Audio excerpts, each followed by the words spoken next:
अस्सलाम वालेकुम दोस्तों, मैं मोहम्मद गौस मस्तान पटेल एक बार फिर आप सभी का इस्तकबाल करता हूं अल-फलाह क्लासेस के हमारे इस चैनल पर। दोस्तों, आज हम ज्योमेट्री को शुरुआत करने जा रहे हैं ज्योमेट्री सब्जेक्ट के ताल्लुक से, जिसमें हमारे पहले चैप्टर का नाम है मुतशाबिहत। ठीक है, आज के इस वीडियो लेक्चर में मैं ज्योमेट्री के चैप्टर को स्टार्ट ना करते हुए मैं चाहता हूं कि सबसे पहले मैं उसके कुछ बेसिक कॉन्सेप्ट्स को आपके सामने लेकर आऊं और उसे समझाऊं। तो हमारे इस वीडियो में सिर्फ बेसिक कॉन्सेप्ट है, आपको नेक्स्ट वीडियो में इंशाल्लाह जो 10 के टॉपिक्स है उससे रिगार्डिंग आपको पता चलेगा। तो यह सबसे पहले हमको इस पूरे चैप्टर में जो मुशाबिहत चैप्टर है, इसमें हमें याद रखना है कि लफ्ज तनासुब हमें बार बार हमें सुनाई देगा या पढ़ने में आएगा। तो आज के इस लेक्चर में मेरा मकसद है कि आपको सबसे पहले निस्बत और तनासुब इसके बारे में मैं आपको लेक्चर दूं और इसके बेसिक कॉन्सेप्ट को आपको क्लियर करूं, ताकि फिर आपको जितने भी मसले मसाइल ज्योमेट्री में वो आपको समझने में आसानी हो जाए। तो आइए हम शुरू करते हैं निस्बत के ताल्लुक से। सबसे पहले निस्बत यानी क्या। ठीक है दोस्तों, मान लीजिए मेरे हाथ में ये जोड़ो ब्लॉक्स है। ठीक है, ऐसा सब फर्ज कर लीजिए कि ये बिल्डिंग है, ये 1 फ्लोर हो गया, ये 2 फ्लोर हो गया, ये 3 4 5 6, मान लीजिए 6 फ्लोर की बिल्डिंग है। ठीक है, अब मैं अगर आपसे कहता हूं कि इस इमारत का आपको मवाजना करते हुए एक जुमला कहना है, तो कहिए आप क्या जुमला कहेंगे? जी नहीं कह सकते आप। क्यों नहीं कह सकते आप जुमला? हम मवाजना तभी कर सकते हैं जब इसके मुकाबले में कि कोई एक और बिल्डिंग आ जाए। ठीक है, तो उसके लिए मान लीजिए मैंने ये बिल्डिंग उठाया जो कि 3 फ्लोर की है, गुलाबी रंग की। ठीक है, अब ये जो आपको नजर आ रहा है 3 फ्लोर की बिल्डिंग, अगर मैं आपके सामने ये दोनों रखूं, अब आपसे मैं कहूं कि अब आप इसके लिए मवाजनाती जुमला कहिए, तो क्या आप अब कह सकते हैं मवाजनाती जुमला? जी बिल्कुल कह सकते हैं। अब आप इस तरह के जुमले इख्तियार करेंगे कि येलो वाली बिल्डिंग ज्यादा ऊंची है, बड़ी है गुलाबी से, या गुलाबी वाली बिल्डिंग ज्यादा छोटी है येलो वाली बिल्डिंग से। तो एक बात आपको समझ में आ गई होगी इस मिसाल के जरिए से, इस बिल्डिंग की मिसाल के जरिए से, कि मवाजना करना ही निस्बत कहलाता है। मवाजना करना ही निस्बत कहलाता है। और मवाजना हम एक अकेली शय, एक अकेली मिकदार का नहीं कर सकते। मवाजना करने के लिए हमें या तो कोई 2 चीज चाहिए, या तो हमें 2 से ज्यादा चीजें चाहिए। जैसे कि मैंने इस वक्त यहाँ 3 बिल्डिंग्स लिया। ठीक है, अभी आप मुझे बता सकते हैं कि ये जो 3 बिल्डिंग्स आपको नजर आ रही है, इन 3 बिल्डिंग्स में अगर मैं कहूं कि मवाजनाती जुमले आप कहिए, तो अब आप कह सकते हो? Very good. आपका जुमला रहेगा कि सर ऑरेंज वाली बिल्डिंग सबसे ऊंची बिल्डिंग है और गुलाबी वाली बिल्डिंग सबसे छोटी बिल्डिंग है। ठीक है, उसकी ऊंचाई सबसे कम है, और यहां पर जो येलो कलर की बिल्डिंग नजर आ रही है, इस बिल्डिंग की ऊंचाई दोनों के दरमियान में है। तो इस तरह से आपने ये मवाजना कब किया? जब आपके सामने एक से ज्यादा बिल्डिंग्स आए। तो एक बात आप क्लियर समझ लीजिए कि मवाजना करना यानी क्या। मवाजना करने से मुराद है जब हम कोई एक चीज या किसी एक मिकदार का मवाजना, कंपैरिजन किसी दूसरी चीज या किसी दूसरी मिकदार के साथ करते हैं, तो उस वक्त हम इसे कहते हैं, इस मवाजने को रियाजियाती सूरत में तनासुब, जो आपके सामने नजर आ, सॉरी निस्बत जो आपको सामने नजर आ रहा है। ठीक है, तो हमारा जो टॉपिक है निस्बत, अब हमें इसे इन्हीं जोड़ो ब्लॉक्स यानी कि इसी बिल्डिंग की मिसाल के जरिए से हम समझने की कोशिश करते हैं। मान लीजिए कि आपके सामने ये येलो वाली बिल्डिंग है जिसमें 6 फ्लोर है, 1 2 3 4 5 6। ठीक है, ये 6 फ्लोर है पहली बिल्डिंग में, और यहां पर दूसरी बिल्डिंग है जिसमें गुलाबी कलर की, जिसमें आपको कितने फ्लोर्स नजर आ रहे हैं? वेरी गुड, 3 फ्लोर इसमें आपको नजर आ रहे हैं। अब अगर मैं इन दोनों के मवाजने के लिए यहां निस्बत के अंडर में इस उन्वान के तहत अगर मैं इसे लिखूं, तो किस तरह लिखूंगा? ठीक है, तो उसके लिए हम इसे किस तरह से लिखेंगे वो देखिए। सबसे पहले तो हमने देखे थे गुलाबी कलर की बिल्डिंग और पीली कलर की बिल्डिंग। ठीक है, तो पीली कलर की बिल्डिंग में आपको कितना नजर आ रहा है? कितने माले फ्लोर्स नजर आ रहे हैं? 6। ठीक है,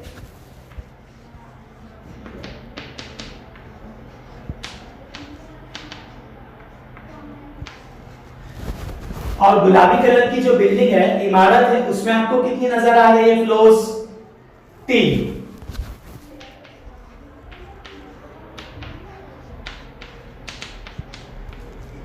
तो दोस्तों अगर मैं इसे इन दोनों का मवाजना करूं, ठीक है, तो इसके लिए मुझे रियाजियाती तौर पर मुझे यहां पर बट्टे यानी कि कसर का इस्तेमाल करना पड़ेगा, और वो कसर इस तरह से तैयार करूंगा मैं, 6/3। ठीक है, अब अगर हम इसे काटते हैं पहाड़ा पढ़कर 3 का, तो ये 3 का 3, 3 दूनी 6, तो हमें कसर क्या हासिल हो गई? 2/1। इसका मतलब ये हो गया कि ये जो नीचे वाला जो 3 था वो गुलाबी इमारत का था, तो इसका मतलब ये हो गया कि जो पीली इमारत आपको नजर आ रही है वो हमारी गुलाबी इमारत का डबल है, दुगना है। तो इस तरह से हमारी गुलाबी इमारत का दुगना पीली इमारत की ऊंचाई है, ये आपको यहां नजर आ रहा होगा। ठीक है दोस्तों, तो इस तरह से जैसे कि आपने यहाँ पर देखा कि हमने इसे जब हल किया कसर की सूरत में बट्टे में, तो यहाँ हमें हासिल हुआ 2/1। अगर हम इसे निस्बत की शक्ल में लिखे तो उसके लिए हमें इस तरह की निशानी का इस्तेमाल करना होगा, हमारा 2 और ये निस्बत, ये जो कॉलन आपको नजर आ रहा है, इस कॉलन को हम कहते हैं निस्बत, या इंग्लिश में हम कहेंगे इस 2। ठीक है, तो हम इसे लिखेंगे 2/1, और इंग्लिश में हम इसे पढ़ेंगे 2:1। तो इस तरह से आपको समझ में आ गया होगा कि निस्बत क्या है। अब यहाँ पर एक और बात आपको समझनी होगी कि निस्बत में हम किसका मवाजना कर सकते हैं। ठीक है, ये बहुत ही इंपॉर्टेंट चीज है दोस्तों, आपको ये समझना होगा कि हम अगर रकबे की बात कर रहे हैं, एक चीज अगर रकबा है तो दूसरी चीज जो रहेगी मिकदार या चीज, वो भी रकबा ही होना पड़ेगा, हमें रकबा ही लेना पड़ेगा। हम रकबे की निस्बत हम हजम के साथ नहीं ले सकते, उसी तरह से हम हजम की निस्बत रकबे के साथ नहीं ले सकते, तो हमें रकबे को रकबे के साथ लेना होगा, हजम को हजम के साथ मवाजना करना होगा, लंबाई को लंबाई के साथ मवाजना करना होगा, चौड़ाई को चौड़ाई के साथ मवाजना करना होगा, मुहित को मुहित के साथ मवाजना करना होगा। तो ये आप जिस तरह से हमने यहाँ बिल्डिंग में एक बिल्डिंग का मवाजना दूसरी बिल्डिंग से किया, हमने बंगले से नहीं किया। ठीक है, तो इस तरह से चौल से नहीं किया, हमने एक बिल्डिंग का मवाजना दूसरी बिल्डिंग से किया। तो आपको ये समझना होगा कि निस्बत यानी जब एक चीज का दूसरी चीज जो कि दोनों हमजिन्स हो, सेम हो, जब हम उसका मवाजना करते हैं तो उसे हम कहते हैं निस्बत। ठीक है दोस्तों, तो यहां उम्मीद करता हूं मैं कि आप निस्बत के कॉन्सेप्ट को समझ गए होंगे कि निस्बत यानी क्या। निस्बत यानी जब हम दो चीजों का या दो मिकदारों का जो एक जैसी हो, हमजिन्स हो, हम उनका जब मवाजना करते हैं तो उसे हम कहते हैं निस्बत। ठीक है दोस्तों, अब आइए हम चलते हैं हमारे अगले टॉपिक की तरफ जो कि है तनासुब। दोस्तों जिस तरह से आपने निस्बत में देखा कि हम दो चीजों का, दो मिकदारों का, एक जैसी दो मिकदारों का जब हम आपस में निस्बत की बात करते हैं तो मतलब हम उनका मवाजना करते हैं, यानी कि दो चीजों का जब मवाजना किया जाता है तो हम उसे कहते हैं निस्बत। ठीक है, अब हमारा अगला टॉपिक है तनासुब। तनासुब यानी क्या? ठीक है, तो जब हम दो निस्बतें, जो दो निस्बतों का मवाजना जब एक दूसरे से करते हैं और वो दोनों निस्बतें बराबर हो, ठीक है, तो हम उसे कहते हैं तनासुब। ठीक है, वापस से सुनिए, जब हम दो निस्बतों का एक दूसरे से मवाजना करते हैं और वो दोनों की दोनों निस्बतें मसावी हो, हम कीमत कसरे हो, तो हम उसे कहते हैं कि वो तनासुब में है। जिस तरह से आपको यहाँ नजर आ रहा है A/B बराबर C/D। ठीक है, तो यहाँ A/B जो है वो एक निस्बत है, पहली निस्बत, और C/D जो है वो दूसरी निस्बत है। तो यहाँ दोनों निस्बतों के बीच में आपको क्या नजर आ रहा है? बराबर। Very good. तो हम इसे इन दोनों निस्बतों के लिए हम अब इस पूरे जो इबारत आपको नजर आ रही है इसके लिए हम एक लफ्ज इस्तेमाल करेंगे, तनासुब। ठीक है, आइए हम इसे प्रैक्टिकल डेली लाइफ की एक मिसाल के जरिए से समझते हैं, जिससे फिर आपको ये समझना आसान हो जाएगा कि तनासुब क्या है। क्योंकि इस तनासुब लफ्ज का इस्तेमाल आपको मुतनासिबत का बुनियादी मसला, ज़ाविये के नासिब की खुसूसियत, ऐसे कई ज्योमेट्री के मसाइल में आपको ये बार बार ये लफ्ज आपके सामने आएगा। इसलिए हमारे लिए जरूरी होता है कि तनासुब को हम अच्छे से पहले समझें, उसके बाद हम अपने ज्योमेट्री के तंत्र के मसलों की तरफ चलें। ठीक है, देखते हैं दोस्तों। यहाँ आपके सामने मिसाल, आपको यहाँ पर मैं मिसाल दे रहा हूँ, ठीक है, दो लड़कों और दो लड़कियों की। इन मिसालों के जरिए से आपको समझना आसान हो जाएगा कि तनासुब यानी क्या। ठीक है, तो पहला यहाँ पर आपको दिख रहा होगा, नजर आ रहा होगा कि अहमद के पास 5 रुपए, ठीक है, और दूसरा आपको नजर आ रहा होगा कि साबिर के पास 10 रुपए, ठीक है। अहमद के पास 5 रुपए है, साबिर के पास 10 रुपए है, ठीक है। अब अगर मैं इन दोनों की रकमों की निस्बत निकालूं, रुपयों की निस्बत निकालूं, तो वो निस्बत क्या होगी? तो आपको नजर आ रहा होगा कि वो निस्बत होगी अहमद के रुपए बट्टे साबिर के रुपए बराबर अहमद के 5 रुपए, तो हमने ऊपर 5 लिखा, बट्टे साबिर के पास 10 रुपए थे, हमने नीचे 10 लिखा, बराबर। अब अगर मैं इसे तकसीम करूं, पहाड़ा पड़तर काटूं, तो ये कैसे काटा जाएगा? 5 का 5, 5 दूनी 10, तो ये क्या आ गई निस्बत? 1/2। तो ये निस्बत किसकी है दोस्तों? अहमद और साबिर के रुपयों की। ठीक है, अब हम इसी मिसाल को आगे बढ़ाते हुए दो लड़कियों की तरफ जाते हैं, जिसमें एक लड़की है खालिदा और एक है माजिदा। फर्ज कर लीजिए खालिदा के पास जो रुपए है वो है 8 रुपए, ठीक है, और माजिदा के पास जो रकम है वो है 16 रुपए। ठीक है दोस्तों, अब आप यहाँ पर अगर इन दोनों को भी निस्बत में लेते, जिस तरह आपने ऊपर देखा है साबिर और अहमद की मिसाल में, तो इन दोनों को निस्बत में लेने के बाद हम यहाँ पर 8/16 आपको नजर आ रहा है। ठीक है, अब इसको हम काटते हैं 8 के पहाड़े से, 8 का 8, 8 दूनी 16, तो क्या निस्बत आई? Very good, 1/2।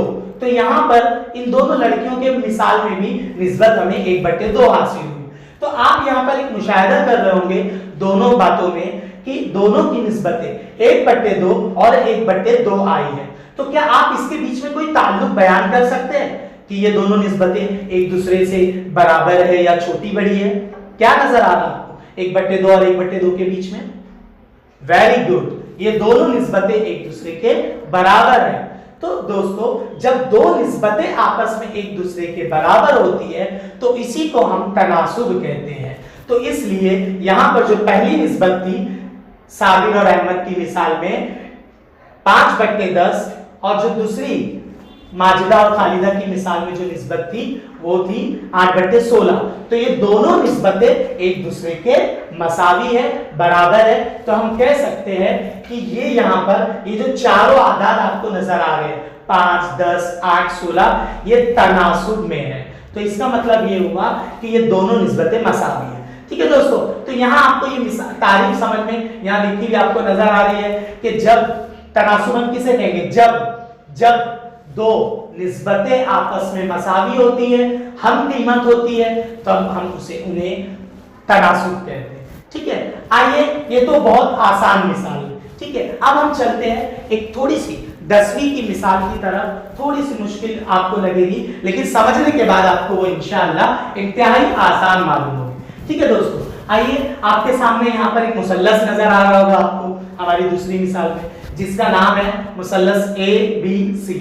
ठीक है दोस्तों, अब इस मुसल्लस में अगर मैं यहाँ पर एक खत खींचूं जो कि BC के मुतवाजी हो, ठीक है, और इस तरह खींचूं कि वो बाकी के दो जिलों AB और AC को कटा करता हुआ गुजर रहा है। ठीक है, और यहाँ पर वो कटा कर रहा है, मान लीजिए AB को वो नुक्ता P पे कटा कर रहा है और AC को वो नुक्ता R पर कटा कर रहा है।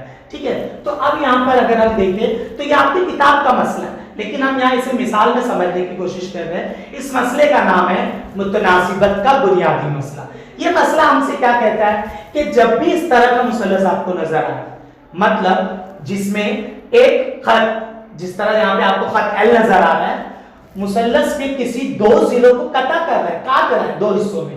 ठीक है, लेकिन जो तीसरा जिला नीचे कायदा नजर आ रहा है आपको BC, उस कायदे के वो मुतवाजी है।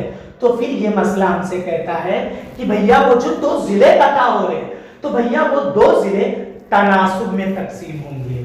किसमें तकसीम होंगे?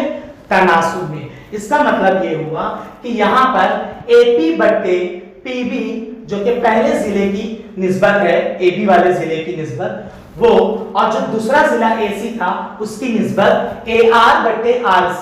तो इस तरह से ये दोनों निस्बतें, ठीक है, AP बटे PB और AR बटे RC, ये दोनों निस्बतें एक दूसरे के मसावी होगी, बराबर होगी।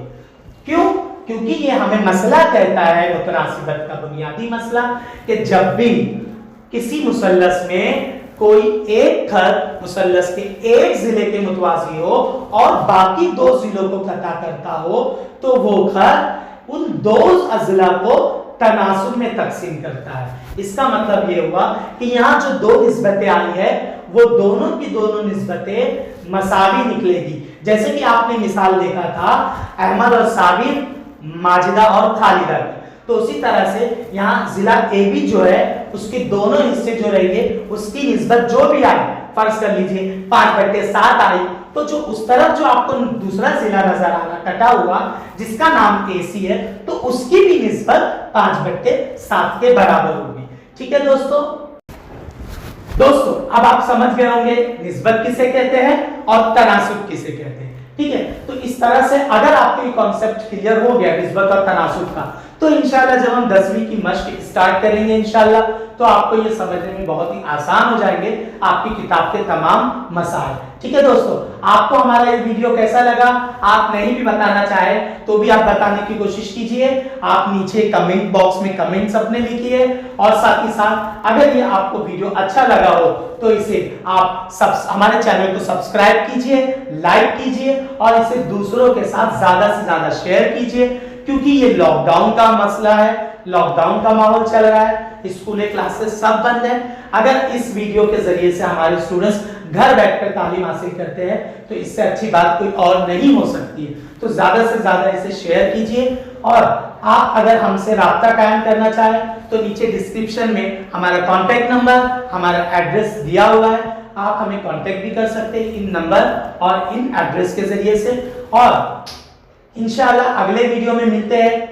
हम 10वीं की पहली जो हमारी मश्क है जिनमें रकबों, मुसल्लस के रकबों की निस्बत है, उसके ताल्लुक से हम बात करते हुए इंशाल्लाह उस वीडियो में नजर आएंगे।